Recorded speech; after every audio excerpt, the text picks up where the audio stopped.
Над 1300 мигранти се спасени од Сицилијанскиот проток во 11 одделни операции, соопшти италијанската крајбрежна стража. Изминатите недели, по затворањето на така наречената Балканска рута преку Турција и Грција, Италија се претвори во главна влезна точка за мигрантите од Блискиот Исток, Азија и Африка, кои се обидуваат да стигнат преку Средоземно море во Европа.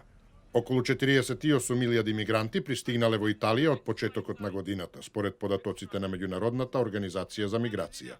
Околу 48.000 мигранти пристигнале во Италија од почетокот на годината, според податоци на Меѓународната организација за миграција.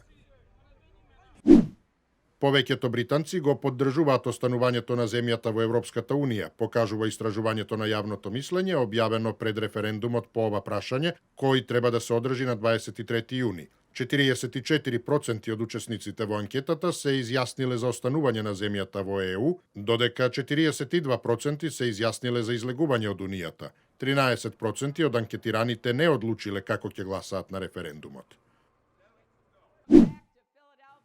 Раџив Фернандо, кој бил голем политички донатор на семејството Клинтон и други водечки демократи, во 2011 година од тогашниот државен секретар Хилари Клинтон добил клучна позиција во разузнавањето на Стейт Департментот, иако го немал потребното искуство и квалификации за функцијата. Фернандо, кој донирал најмалку $1 милион, бил поставен во Советот за меѓународна безбедност, со што добил пристап до строго доверливи информации.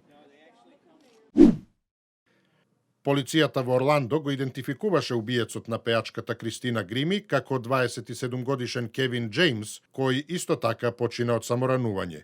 Полицијата верува дека Джеймс пристигнал во Орландо од друг град вооружен со 2 пиштоли со мал калибар специјално за нападот. Тој ја застрела пејачката од романско потекло веднаш по нејзиниот концерт, додека таа делеше автограми, пошто се самоуби. 22-годишната пејачка стана звезда во Соединетите Американски држави откако го освои третото место на телевизиското реално шоу Глас во 2014 година.